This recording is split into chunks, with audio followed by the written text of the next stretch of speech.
What started as a small seed grew into a luscious forest filled with fruits, vegetables, and wildlife.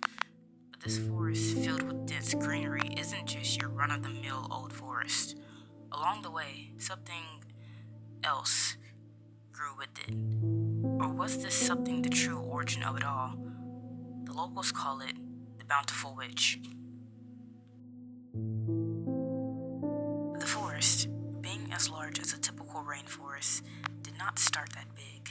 Considering how its origins were that of a tiny seed, people speculate that it's taken the forest millions of years to grow as large as it is now.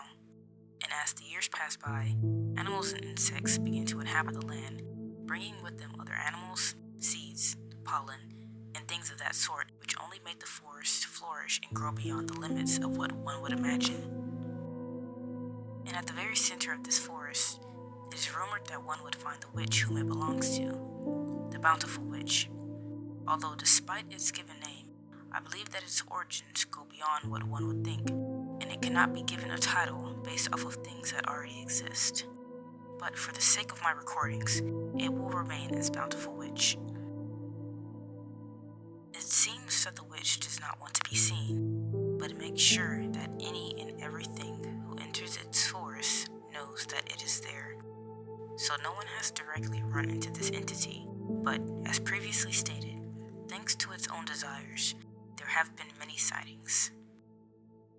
It seems that the witch can take on many forms, so I'll describe what it is the most common form people have seen looks like. The witch uses the nature around it to create a shape, or a body of sorts to manipulate and move around.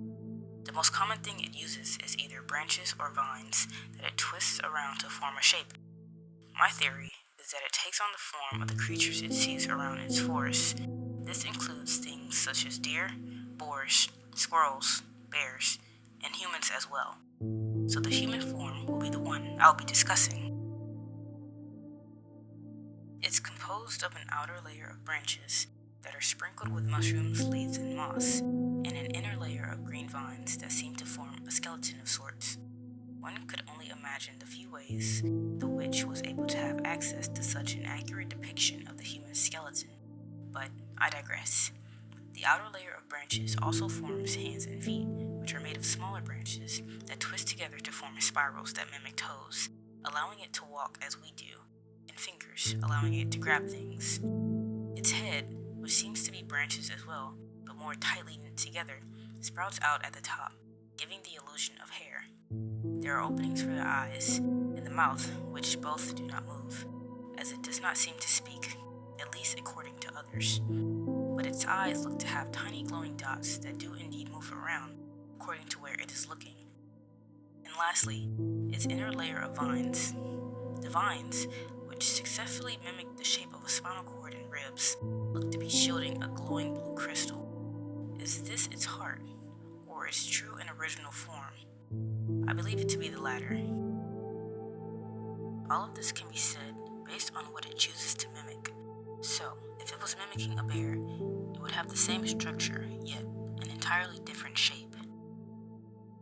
With the information given, some would assume that the witch is a docile creature that just appears when it wants to be seen, but that is entirely untrue. There is a long history behind the witch and how it got its name.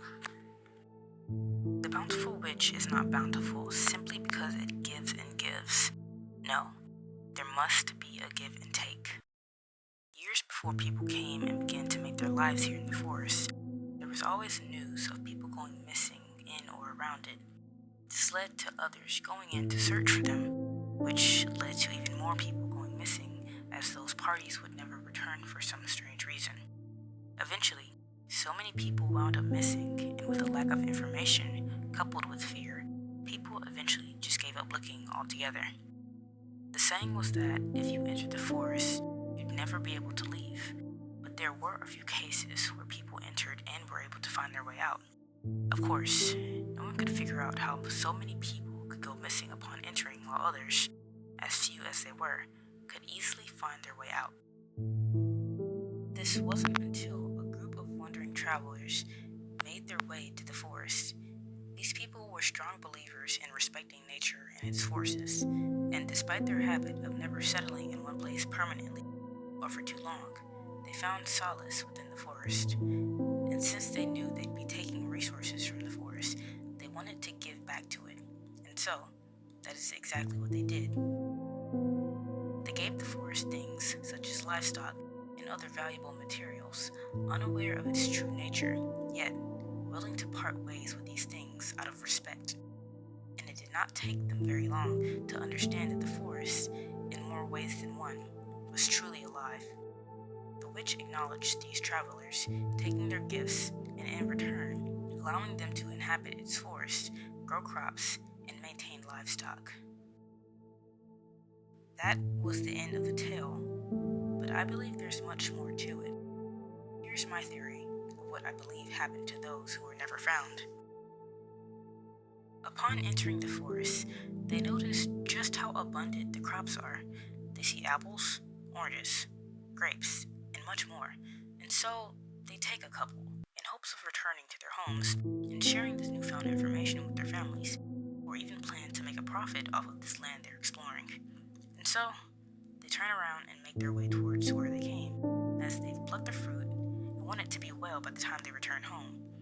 But as they're making their way back, it does not take them long to realize that things look a bit different than they had when they entered the forest.